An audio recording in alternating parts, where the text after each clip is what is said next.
Hey guys, how's it going? Welcome back to another video. It is Zeno, and today I'm going to be showing you guys the best graphics settings in Fortnite Chapter 3. Before getting into this video, I'd really appreciate if you guys could drop a like and subscribe. Subscribe is completely free and you can unsubscribe whenever you want. Anyway, let's get right into this. So guys, obviously you're just going to want to come to settings, and we're just going to be staying in the first tab where it's like the monitor right there. In display, I recommend either full screen or windowed full screen. I'm just keeping it on full screen so that I can use 1280 by 720.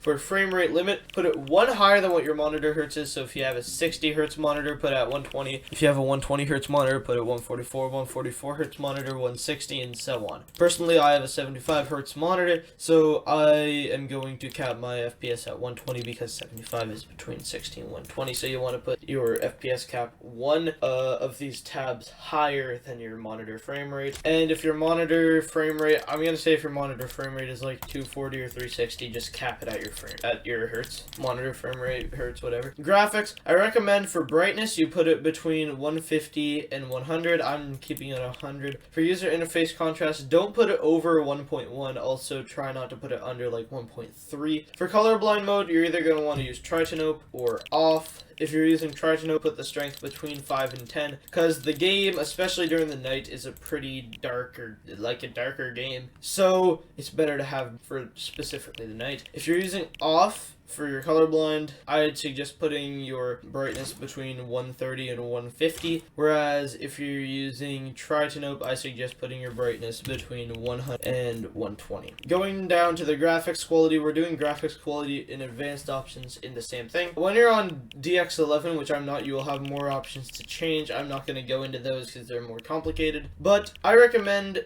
definitely do not use DX12. It causes lots of crashes and a bunch of stuff, even though it does run better than DX11. You're either going to use DX11 or performance mode. I recommend performance mode with everything on low, and don't put your 3D resolution at the max. I recommend between like 60 and 80 probably. If you want to go a bit higher, try not to, probably don't go like over 90. For performance mode, the only thing that is better with DX11 in my personal opinion is that, so obviously if you have a better device, you can get better graphics quality with DX11.